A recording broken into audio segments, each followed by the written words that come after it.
बिस्मिल्लाहिर्रहमानिर्रहीम। मेरे इंतहाई काबिल एहतराम हाज़रीन मजलिस, ख़ास तौर पर इस अच्छे प्रोग्राम मैं पंजाबी शुरू ही इस पास होया कि असगर भलवान साहब जेड़े मुंतजिम ने इस प्रोग्राम दे, जेड़े हर कौमी दिन नूं जेड़ा पाकिस्तान की शान च इजाफा करता है, ना सिर्फ 14 अगस्त बल्कि हर पाकिस्तान की कौम और साड़ी पाकिस्तानी कौम वास्ते जोड़ा भी अच्छा दिन आता है उन्होंने मनाते हैं असगर भलवान साहब।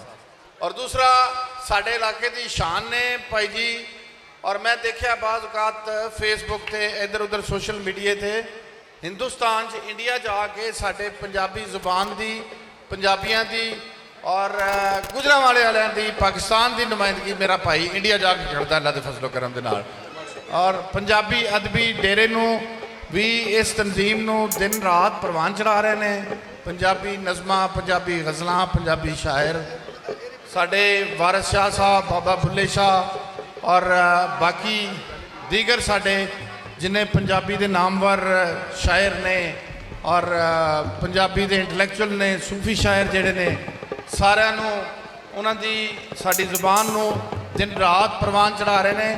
और मैं इस मजलिस के इस मजलिस जोड़े हाजरीन ने, खास तौर पर मेरिया भैणां बेटियां मावां जिहड़ियां आईयां बैठियां ने, उन्हां के एक गुजारिश तुहाडे स्टेज नूं इस्तेमाल करदे होए जरूर करांगा कि साडे एक रिवाज बन गया है कि असी अपने बच्चों नूं उर्दू बोलना सिखा रहे हैं।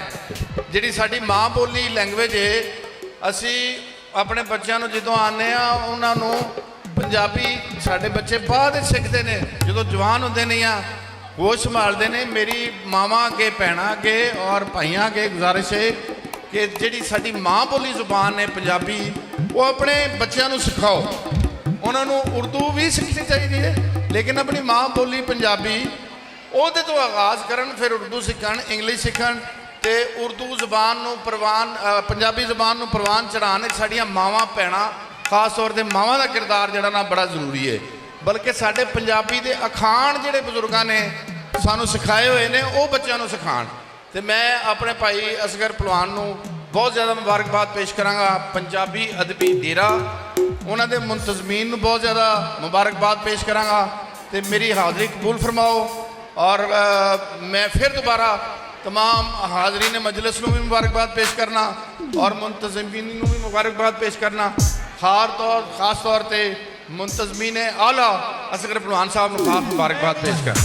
मैं मुंतजमीन आला नहीं, साढ़े चेयरमैन साहब ने हकीम ताहर साहब, हाजी असलम साहब, हाजी अरशद साहब, मैं बाबू गुलाम मोहद्दीन साहब, मैं तो एक छोटा जा अहदेदार हाँ।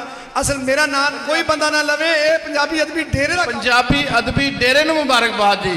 मेरे नाल एक तुसीं नारा ला दो, पंजाबी अदबी डेरा, पंजाबी अदबी डेरा पाकिस्तान, कायद आज़म रहमतुल्लाह मोहम्मद अली जिन्ना साहब, पाकिस्तान जिंदाबाद। बड़ी मेहरबानी, बहुत शुक्रिया, बहुत शुक्रिया, बहुत मेहरबानी जनाब चौधरी मुमताज़ साहब, चौधरी मोहम्मद अफजल भट्टी साहब।